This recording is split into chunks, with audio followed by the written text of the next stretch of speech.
late 1960s, a series of brutal murders shocked America, leaving an indelible mark on the nation's psyche.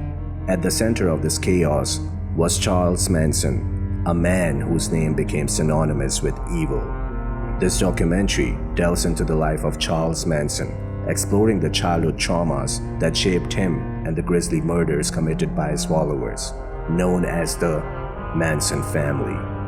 Charles Miles Manson was born on November 12, 1934, in Cincinnati, Ohio. His early years were marred by neglect and abuse.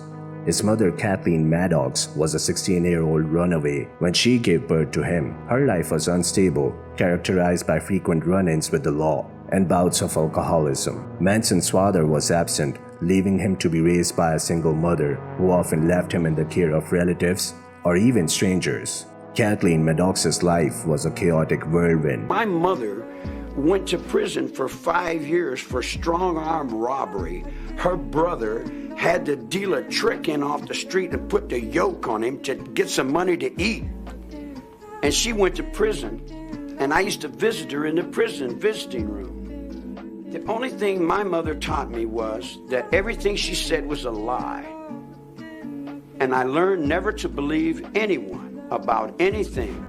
Her frequent absences and erratic behavior left young Charles feeling abandoned and unloved. One of the most telling incidents of Manson's early life occurred when he was just 5 years old. His mother and her brother attempted to rob a service station and were subsequently arrested and imprisoned. Manson was sent to live with his aunt and uncle, where he experienced a brief period of stability.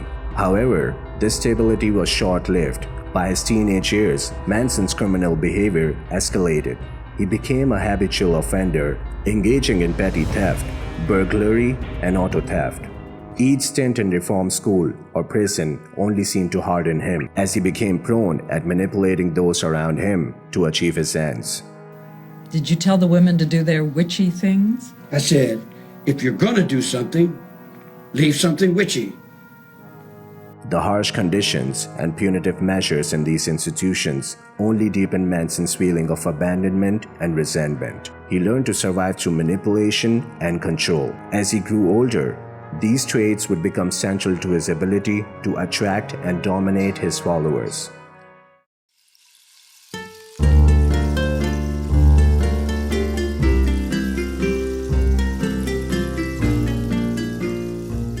In the mid-1960s, Manson moved to San Francisco, a city then at the epicenter of counterculture movement. The city's atmosphere of free love, drugs, and rebellion against traditional societal norms provided fertile ground for Manson's manipulative tendencies.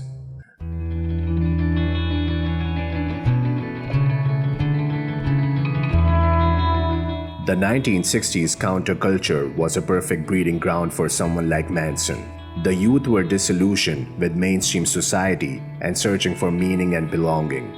Manson began to attract a group of young followers, many of whom were disillusioned with mainstream society and searching for a sense of belonging. These followers, primarily young women, had experienced their own traumas and were easily swayed by Manson's charisma and promises of love and acceptance. Manson preached a doctrine that combined elements of Christianity, Scientology, and his own twisted interpretations of the Bible.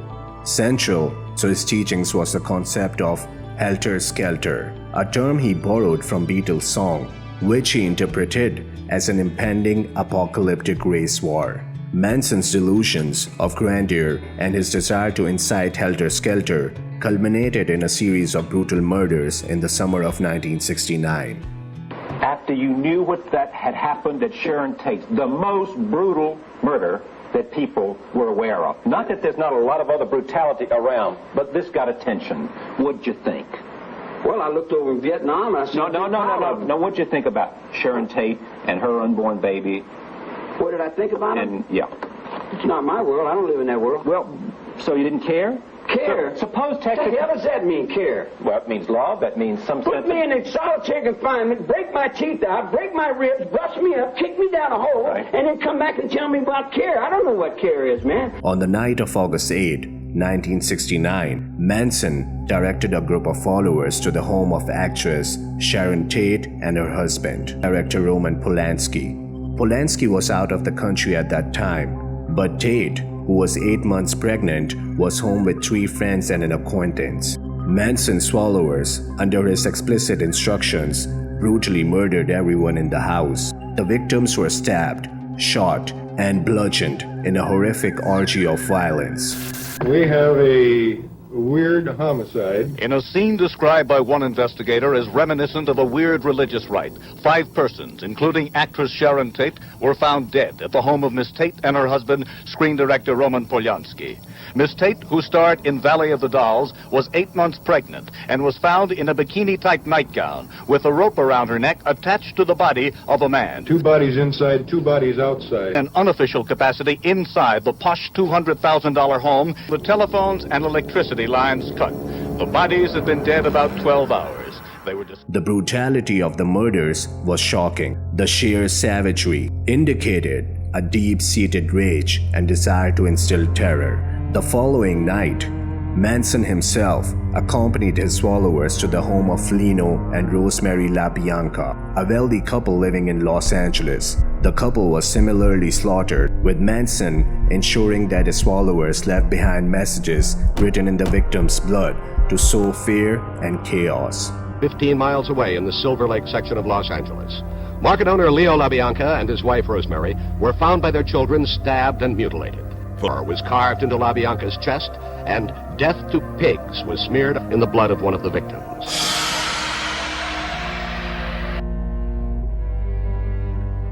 The murders were intended to spark the race war Manson had predicted, but instead they led to one of the most sensational trials in American history. Manson and several of his followers were arrested and charged with murders.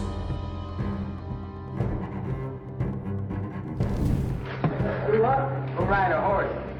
Feelings towards everything. I feel no bad. I know no bad. Open them.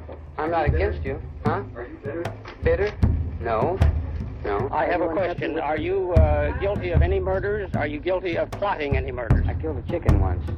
During the trial, Manson's control over his followers was evident, as they continued to show unwavering loyalty to him, even carving X's into their foreheads as a sign of solidarity.